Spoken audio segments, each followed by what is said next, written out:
कधी विचार केलाय आपल्या शरीरात ज्या अब्जावधी पेशी आहेत त्या सगळ्या एकमेकांशी बोलतात तरी कशा? एवढा ताळमेळ कसं काय साधतात? चला तर मग आज आपण शरीराच्या दोन मुख्य कम्युनिकेशन नेटवर्कबद्दल बोलूया. एक आहे चेतासंस्था आणि दुसरी अंतःस्रावी संस्था. बघूया या दोन प्रणाली मिळून आपलं शरीर कसं चालवतात. समजा आपल्याला मित्राला काहीतरी गुपचूप सांगायचंय. आपण काय करतो? एक टेक्स्ट मेसेज पाठवतो, जो थेट आणि लगेच त्याच्यापर्यंत पोहोचतो.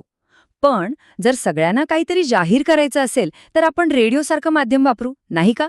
आपलं शरीरही काहीसं असंच काम करतं. एक प्रणाली विजेच्या वेगाने थेट संदेश पाठवते, तर दुसरी मात्र सावकाश पण दूरपर्यंत पोचणारी असते. तर हेच काम आपल्या शरीरात दोन खास संदेशवाहक करतात. पहिली आहे चेतासंस्था, जी एखाद्या हाय स्पीड इंटरनेट नेटवर्कसारखी आहे, एकदम फास्ट आणि अचूक. आणि दुसरी आहे अंतःस्रावी संस्था, जी जणू काही एक रासायनिक टपाल सेवा आहे, म्हणजे संपूर्ण शरीरात संदेश पोहोचवते, पण जरा आरामात. आता या दोन्ही प्रणालींमधला फरक बघा. चेतासंस्था विजेच्या वेगाने काम करते, म्हणजे गरम भांड्याला हात लागला की आपण क्षणात हात मागे घेतो. तो प्रतिसाद सेकंदाच्या आत येतो, बरोबर? याच्या अगदी उलट अंतःस्रावी संस्थेचा परिणाम हळूहळू होतो, पण तो खूप काळ टिकतो. जसं की आपली उंची वाढणं. ही काही एका दिवसाची गोष्ट नाही, ही अनेक वर्ष चालणारी प्रक्रिया आहे. मग आता प्रश्न येतो की या दोन्ही प्रणाली संदेश नक्की पाठवतात कशा? आणि त्यांच्या परिणामांमध्ये एवढा फरक का असतो? चला, त्यांच्या कामाची पद्धतच समजून घेऊया, म्हणजे सगळं स्पष्ट होईल. चेतासंस्था म्हणजे स्पीड आणि अचूकता. असं समजा की आपण घरातल्या एखाद्या ठराविक बल्बसाठी थेट विजेची तार जोडली आहे. स्विच दाबल्याबरोबर तो बल्ब लगेच लागतो. तसंच काहीसं मेंदूतून आलेला संदेश थेट स्नायूंपर्यंत पोहोचतो आणि आपण लगेच कृती करतो. सगळा खेळ वेळेचा आहे. आणि याच्या अगदी उलट काम करते अंतःस्रावी संस्था. हिचं काम रेडिओ सिग्नलसारखे आहे असं समजा. संप्रेरकं रक्तातून संपूर्ण शरीरात फिरतात, पण ती फक्त त्याच पेशींवर परिणाम करतात ज्यांच्याकडे तो सिग्नल ओळखणारी खास चावी असते. म्हणजे संदेश जातो सगळ्यांपर्यंत, पण कृती फक्त निवडक ठिकाणीच होते. चला तर मग या रासायनिक संदेशवाहकांना, म्हणजे आपल्या शरीरातल्या काही महत्वाच्या अंतःस्रावी ग्रंथींना आणि त्यांच्या कामाला जरा जवळून ओळखूया. इथे बघा काही मुख्य ग्रंथी आणि त्यांचं काम. उदाहरणार्थ आपलं स्वादुपिंड. ते इन्सुलिन तयार करतं, जे आपल्या रक्तातील साखर कंट्रोलमध्ये ठेवतं. आणि अधिवृक्क ग्रंथी या तर आपल्याला धोक्याच्या वेळी लढा किंवा पळा यासाठी तयार करतात, ज्याबद्दल आपण पुढे बोलणारच आहोत. आता या सगळ्या ग्रंथींमध्ये एक बॉस आहे, ती म्हणजे पिट्युटरी ग्रंथी.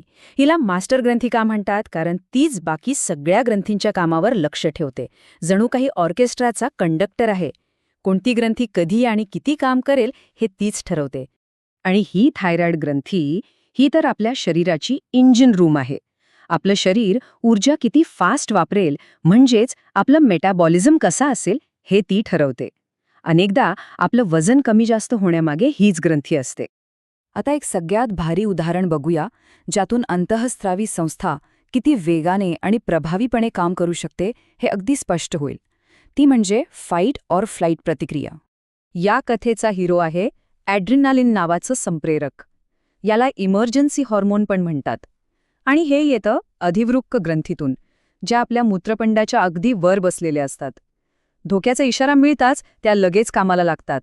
ही प्रोसेस इतकी फास्ट घडते ना की विचारही करू शकत नाही. मेंदूला धोका जाणवला की लगेच अधिवृक्क ग्रंथींना सिग्नल जातो. आणि मग काय, क्षणार्धात रक्तात ॲड्रेनालिनचा पूर येतो आणि आपलं शरीर लढण्यासाठी किंवा पळून जाण्यासाठी अवघ्या काही सेकंदात तयार होतं. कधी अनुभव आलाय असा? अचानक समोर काहीतरी आलं आणि काळजाची धडधड वाढली, श्वास भरून आला? हो, तेच. हे सगळे बदल ॲड्रेनालिनमुळे होतात. ते आपल्याला त्या धोक्याच्या परिस्थितीचा सामना करण्यासाठी अक्षरशः सुपरचार्ज करतात.